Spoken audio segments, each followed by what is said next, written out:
A former UFC welterweight king isn't sold on Della Maddalena's place in the division's history books.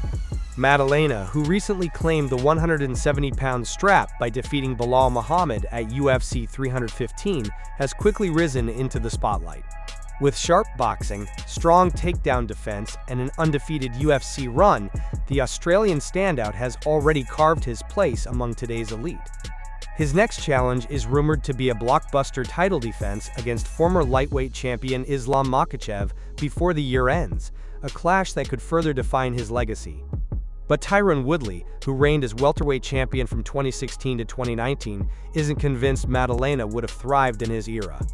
Speaking with Action Network, Woodley made it clear he doesn't see the current champ stacking up against the killers he once faced. "He wouldn't even have been in my crosshairs," Woodley said. "I wouldn't have been looking at him in the scope. He wouldn't have gone through Carlos Condit. He definitely wouldn't have gotten through Robbie, Lawler, Wonderboy, Thompson. Does better against pure strikers than all of us. His timing and his abilities just to get in out real quick, he would have beat him. I think he's a good fighter. I never take away from people it's hard to win a championship just because there's so much pressure. But I can just think of 10 people in my division at that time that would have beat him." Woodley's resume gives weight to his skepticism. He captured the title with a devastating knockout of Robbie Lawler in 2016 and went on to defend it against Stephen Thompson, Demian Maia, and Darren Till. His reign came to an end in 2019 at the hands of Kamaru Usman, who would go on to dominate the division for years. Still, Maddalena's supporters argue that the sport has evolved since Woodley's prime. The Australian has shown the ability to adapt quickly, displaying high-level striking mechanics combined with a growing defensive wrestling game. His potential meeting with Makhachev, one of the most dominant grapplers in UFC history, could serve as the perfect test to see whether Maddalena can hang with the best across eras. If Maddalena manages to halt Makhachev's unbeaten streak and defend his belt, it would not only solidify him as the division's top dog today, but also fuel the debate over how he might have fared against Woodley's generation of welterweights.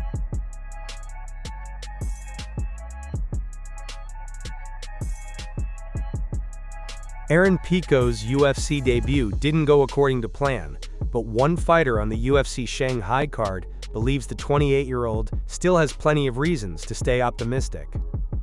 Pico, who entered the octagon for the first time at UFC 319, faced an unenviable task in Lerone Murphy.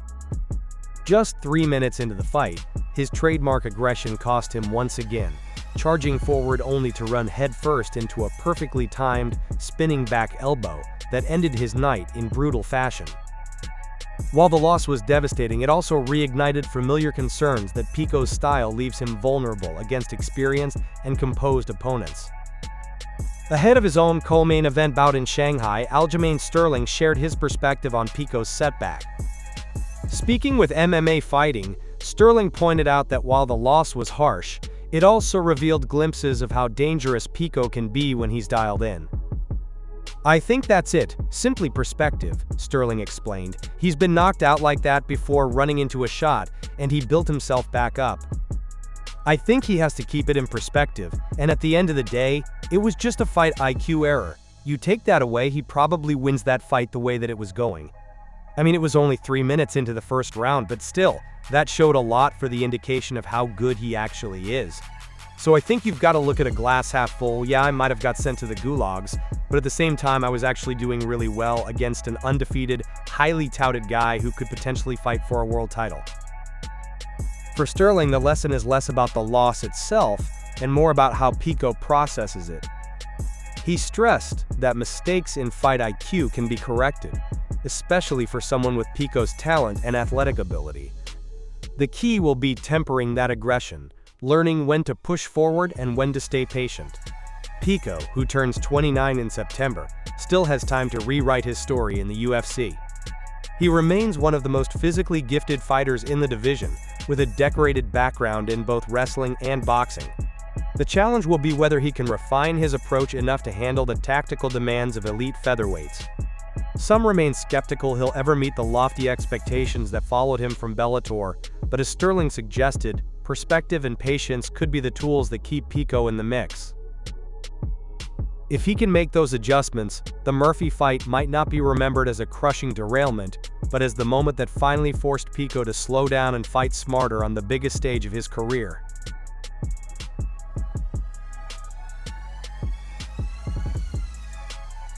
Dana White added a surprising twist to his usual pre-fight ritual ahead of UFC Shanghai 2025, teaming up with Tony Zhu, widely known online as Tony the LED Guy.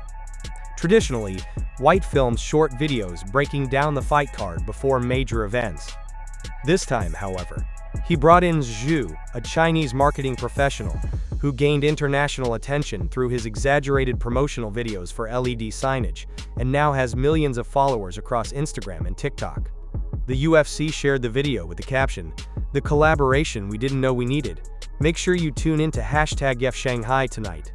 In it, White and Zhu promoted the return of the UFC to China while mixing straightforward fight hype with Zhu's trademark delivery style. The collaboration quickly drew attention online, generating thousands of comments from fans who called the pairing unexpected but highly entertaining. While the collaboration was praised as one of the UFC's most engaging pre-fight promos, the event itself faced complications, including issues at weigh-ins and criticism of some of the in-cage action. Still, White's decision to bring Zhu into the fold highlighted the promotion's efforts to merge traditional fight promotion with digital culture, leveraging local personalities to build momentum for its international return.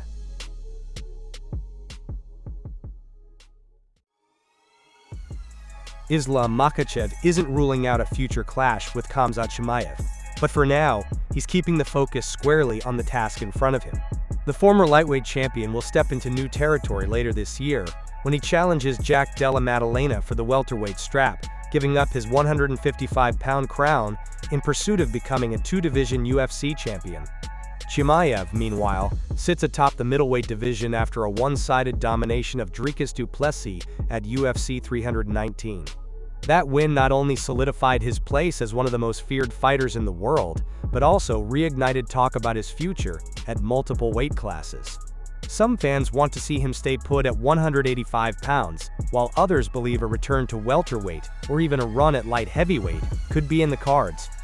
Given the overlap between their ambitions, speculation has swirled about a potential super fight between the two. But when pressed on the idea, Makhachev chose his words carefully. "I'm answering this question here. I don't want to open the door to any kind of conflict between our people," Makhachev said at a press conference. "Well, we will see. I have a tough fight ahead." His diplomatic response suggests that while the matchup is intriguing, it isn't something he's willing to dwell on until after his showdown with Maddalena. A Makhachev vs Chimaev fight would undoubtedly be one of the biggest bouts the UFC could make, a meeting of two dominant champions with fan bases that stretch far beyond the sport. But the weight disparity makes it complicated. Chimaev is thriving at middleweight and has the frame to push up to 205, while Makhachev is just now making the jump to 170 after years of cutting down to lightweight. For now, both men have plenty of work ahead in their own divisions. If Makhachev can capture welterweight gold, and Chimaev continues to dominate at middleweight, the demand for a crossover super fight will only grow louder. But until then, both champions seem content to build their legacies on separate parallel tracks.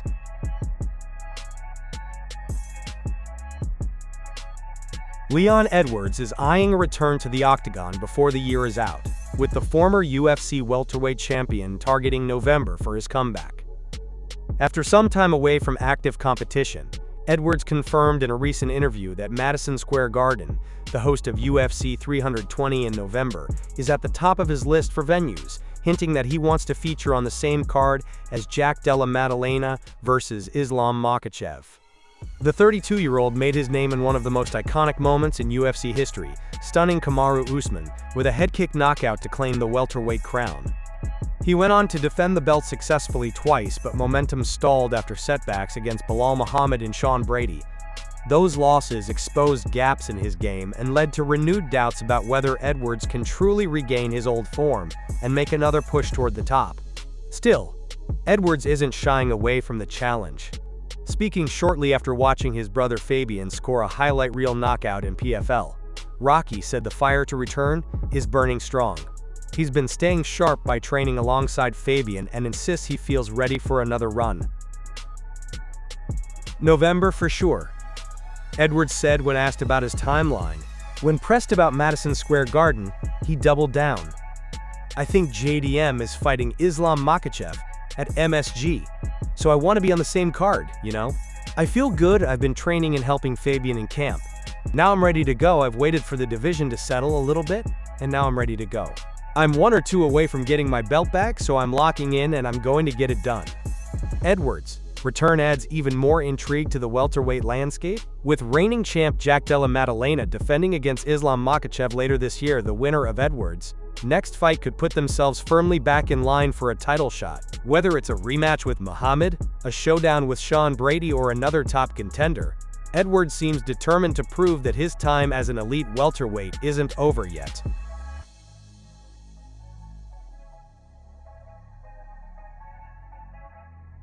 UFC 320 just got a significant boost to its main card, as the promotion confirmed during the UFC Shanghai broadcast that Josh Emmett will square off with Youssef Zalal in a pivotal featherweight matchup between 2 top 10 contenders.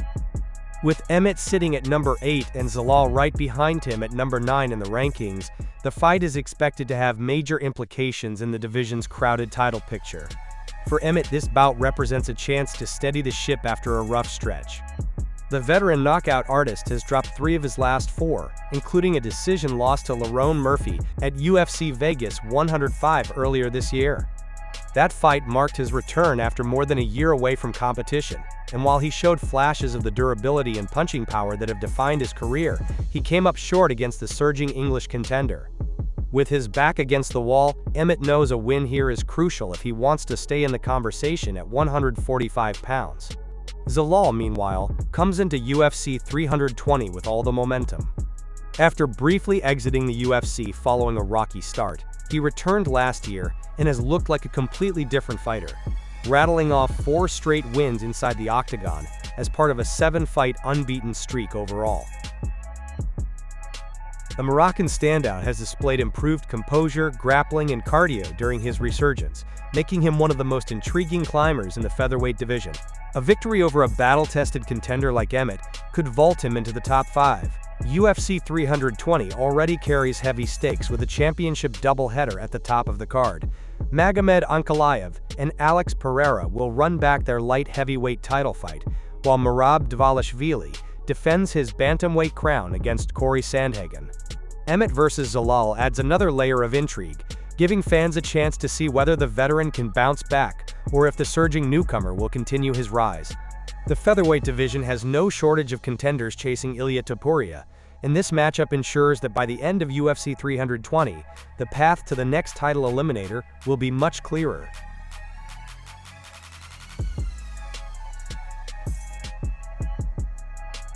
Johnny Walker silenced a lot of doubters in Shanghai, pulling off one of the biggest wins of his career with a gritty and explosive finish over Zhang Mingyang in the UFC Shanghai main event.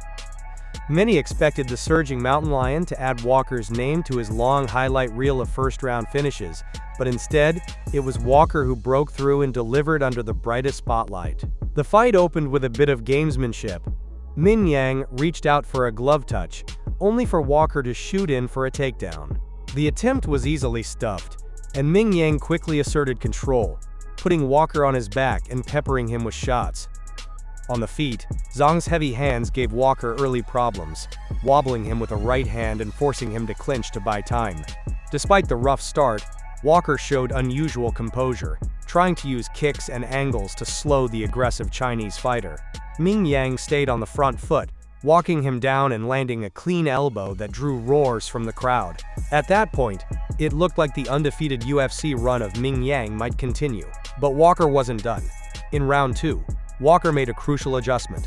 He leaned on his leg kicks, targeting Mingyang's lead calf with sharp precision. One particularly nasty kick completely compromised Mingyang's movement, sending him to the canvas in visible pain. Sensing the moment, Walker pounced with heavy ground and pound, raining down unanswered shots until the referee had no choice but to step in. The stoppage came midway through the round, handing Walker a badly needed second-round TKO win. For Walker, this victory ends a rough stretch that included a knockout loss to Volkan Ozdemir and a no contest against Magomed Ankalaev, now the reigning champion. It puts him back into the conversation at 205 pounds and gives him momentum heading into the final quarter of the year.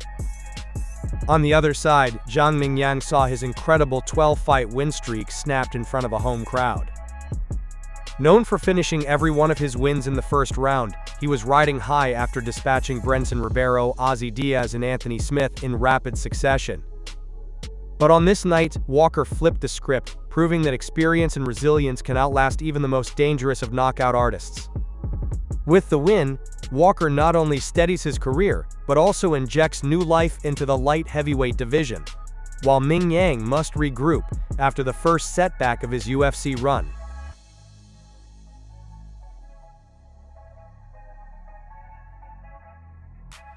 Aljamain Sterling cruised past Brian Ortega in the UFC Shanghai co-main event, but the circumstances surrounding the fight left fans questioning whether it should have even gone ahead, let alone been scheduled for 5 rounds. Concerns began a day earlier, when Ortega looked completely depleted at weigh-ins, barely able to stand as he stepped on the scale. Originally slated as a featherweight contest, the bout was shifted to a 153-pound catchweight after Ortega failed to cut safely. Rumors of him fainting during the process only fueled the debate over fighter safety. By the time the cage door closed, the energy around the matchup had already soured. Once the fight began, Sterling took control early without much resistance. He outstruck Ortega 23-2 in the opening round, with Ortega showing almost no urgency. The second round brought boos from the Shanghai crowd as Ortega continued to stall. A brief pause for what Ortega claimed was an eye poke added to the odd flow of the fight, with Sterling opting not to push the pace. In round 3, Sterling chipped away with leg kicks that visibly damaged Ortega's movement. Ortega tried to rally in the final minute of the frame, throwing his first real flurry of the night, but the momentum quickly faded. By the 4th, Sterling was dictating the action with steady pressure, even securing a late takedown and scoring with ground strikes. The 5th round featured the only real drama of the fight.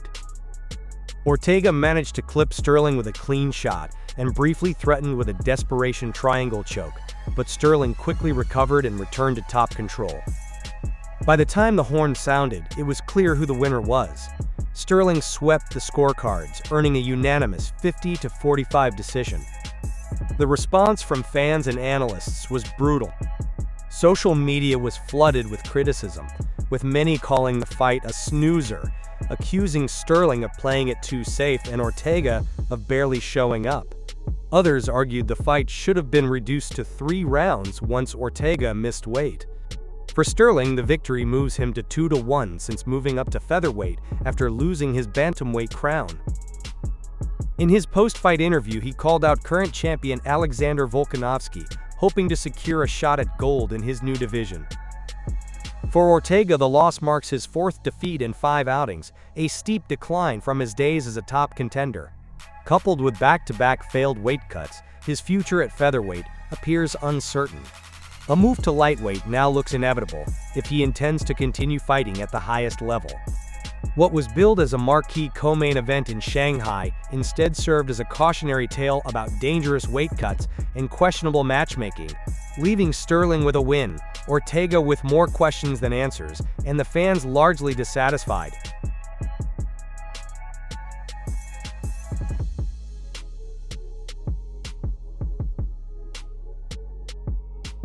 Anthony Hernandez explained his decision to accept the fight against Reinier de Ridder at UFC Vancouver, framing it as a natural step in his pursuit of the middleweight title.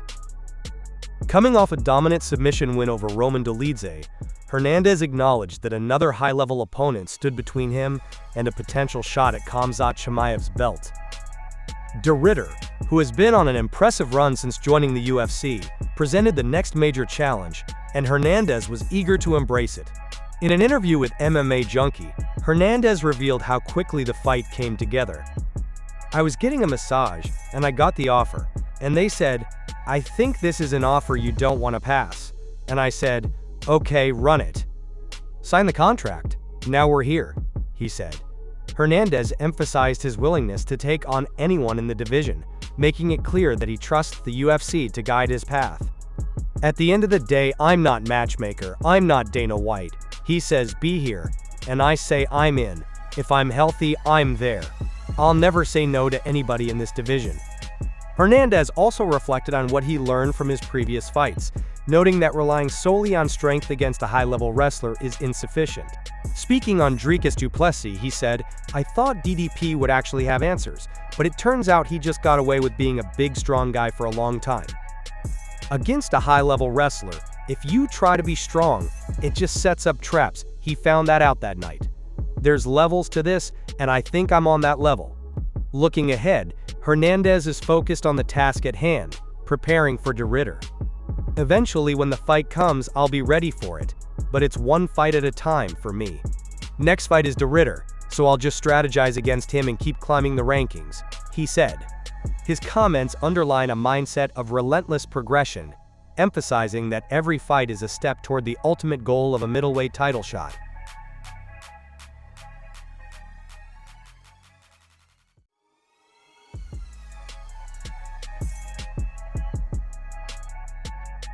Sean O'Malley isn't wasting much time mapping out his comeback. After dropping back-to-back fights to Merab Dvalishvili, including suffering the first submission loss of his career, the former bantamweight champ has already circled the end of 2025 for his return.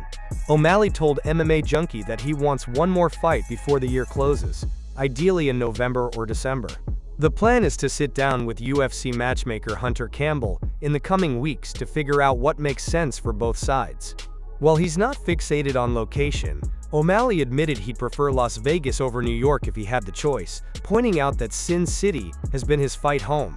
Half of his pro bouts have taken place there. The UFC traditionally runs its annual Madison Square Garden card in November, and with O'Malley's star power, many fans assume he could be tapped for that slot. Still, the 30-year-old doesn't seem especially drawn to the idea, leaving the decision entirely in the UFC's hands. Regardless of venue, having Suga close out the year would give the promotion a boost on either the MSG stage or the final Las Vegas pay-per-view of 2025. At this stage, it's unclear who O'Malley might be paired with.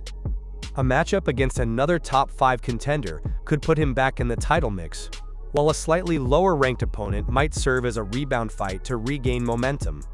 Either way, O'Malley remains one of the division's most marketable names, and his eagerness to return ensures that fans won't have to wait long to see him back in action.